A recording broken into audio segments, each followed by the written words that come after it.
മനുഷ്യൻ്റെ മരണാനന്തര ജീവിതത്തിൽ ഏറ്റവും കനം തൂങ്ങുന്ന അമല് ഹുസ്നുൽ ഹുൽക്കാണ്. സ്വഭാവം ഏറ്റവും പവിത്രമായ ഒന്നാണ്.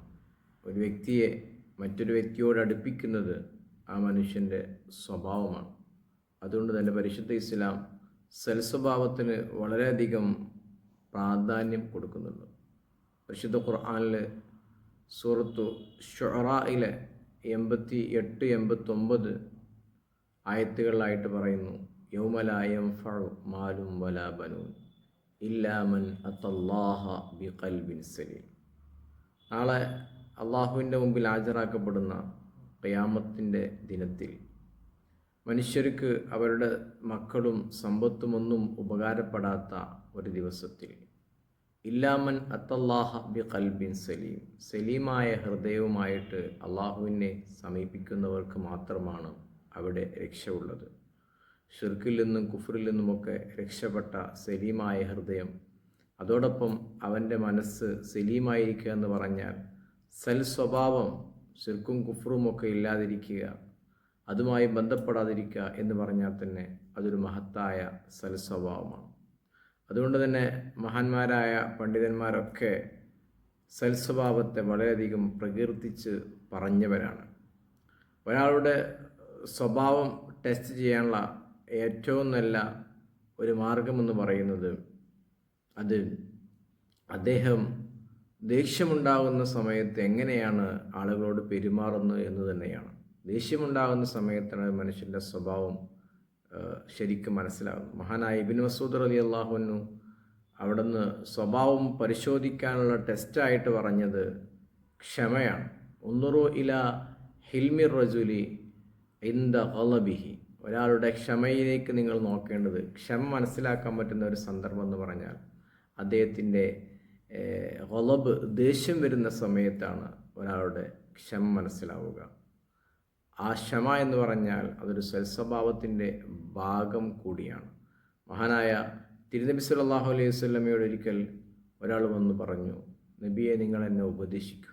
ആ സമയത്ത് തിരുനബി സല്ലല്ലാഹു അലൈഹി വസല്ലമ അദ്ദേഹത്തോട് പറഞ്ഞത് ലാ തഗ്ളബ്, നിങ്ങൾ ദേഷ്യം പിടിക്കാൻ പാടില്ല. അദ്ദേഹം വീണ്ടും ഉപദേശിക്കാൻ പറഞ്ഞത് ലാ തഗ്ളബ്. വീണ്ടും അദ്ദേഹം പറഞ്ഞു എന്നെ ഉപദേശിക്കൂ. അപ്പോഴും നബി അദ്ദേഹത്തോട് പറഞ്ഞു ലാ തഗ്ളബ്. അപ്പോൾ ആ മനുഷ്യൻ്റെ അവസ്ഥ അറിഞ്ഞുകൊണ്ട് തന്നെ നബി സല്ലല്ലാഹു അലൈഹി വസല്ലം അദ്ദേഹത്തോട് പറയുകയാണ്, നിങ്ങൾ ദേഷ്യം പിടിക്കാൻ പാടില്ല. അപ്പോൾ ദേഷ്യം പിടിക്കാതിരിക്കുക എന്നുള്ളത് തന്നെ പെട്ടെന്ന് ദേഷ്യം പിടിക്കുക എന്ന് പറഞ്ഞാൽ തന്നെ ഒരു മനുഷ്യൻ്റെ സ്വഭാവത്തിൻ്റെ മോശം വശമായിട്ടാണ് മനസ്സിലാകുന്നത്. അൽ ഖളബു മിനശ് ശൈത്താൻ, ദേഷ്യം ശൈത്താനിൽ എന്നുള്ളതാണ്. അതുകൊണ്ട് തന്നെ പരിശുദ്ധ ഇസ്ലാം ദേഷ്യത്തെ ശൈത്താനുമായിട്ട് വളരെയധികം ബന്ധപ്പെടുത്തുന്നുണ്ട്. കാരണം ദേഷ്യം വന്നു കഴിഞ്ഞാൽ അഊദു ബില്ലാഹി മിനശ് ശൈത്വാനിർ റജീം എന്ന് പറയണമെന്നാണ് തിരുനബി സല്ലല്ലാഹു അലൈഹി വസല്ലമ പഠിപ്പിച്ചിട്ടുള്ളത്. കോപം മനുഷ്യനെ കീഴടക്കുമ്പോൾ മനുഷ്യന് വിവേകം നഷ്ടപ്പെടുന്നു എന്നുള്ളതാണ്. അതുപോലെ തന്നെ ബന്ധങ്ങളിൽ വിള്ളലുകൾ ഉണ്ടാകുന്നു. കോപത്തിൻ്റെ പ്രധാനമായ കാരണം തന്നെ ഈഗോയാണ്. അതുകൊണ്ട് തന്നെ പിശാച് മനുഷ്യനെ വഴിതെറ്റിക്കാൻ എളുപ്പമായ ഒരു കാര്യം കൂടി തന്നെയാണ്. പിശാച് വഴിതെറ്റിപ്പോകാനുള്ള കാരണവും ഈഗോയാണ്, കിബറാണ്. അതാണ് പരിശുദ്ധ ഖുർആനിലെ സൂറത്തുൽ ബഖറയിൽ അല്ലാഹു സുബ്ഹാനഹു വ തആല പറയുന്നത്, വഇദ് ഖുൽനാ ലിൽ മലായികതി ഇസ്ജുദൂ ലി ആദമ ഫസജദൂ ഇല്ലാ ഇബ്ലീസ്.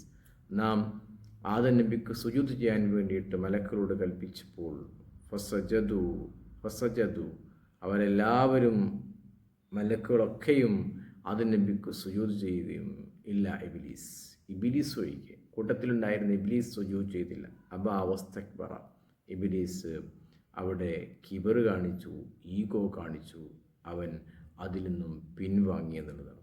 അതുകൊണ്ട് തന്നെ അല്ലാഹു സുബ്ഹാനഹു വ തആല ഇബ്ലീസിനെ ശപിച്ചു, ആട്ടിപ്പുറത്താക്കി.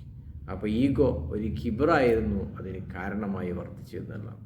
അപ്പോൾ ഈഗോ, കിബർ ഒരു മനുഷ്യന് ഒരിക്കലും തന്നെ ഉണ്ടാകാൻ പാടില്ല. അതൊരു മനുഷ്യൻ്റെ സ്വഭാവത്തെ ബാധിക്കുന്ന ഒരു കാര്യം തന്നെയാണെന്നുള്ളതാണ്. മഹാനായ അലി റളിയല്ലാഹു അൻഹു പറഞ്ഞത് അൽ ഖളബു അവ്വലുഹു ജുനൂനുൻ വ ആഖിറുഹു നദം. ഒരു ഖളബ്, ദേഷ്യമെന്ന് പറഞ്ഞാൽ അതിൻ്റെ തുടക്കത്തിൽ ഭ്രാന്തായ അവസ്ഥയും ദേഷ്യമെല്ലാം കെട്ടടങ്ങിയ അവസാനത്തിൽ നദമു ഖേദവുമാണ് എന്നുള്ളതാണ്. മഹാനായ തിരുനബി സല്ലല്ലാഹു അലൈഹി വസല്ലം ഒരിക്കലും സ്വഹാബികളോട് ചോദിച്ചു, നിങ്ങൾക്കറിയുമോ ആരാണ് ശക്തൻ?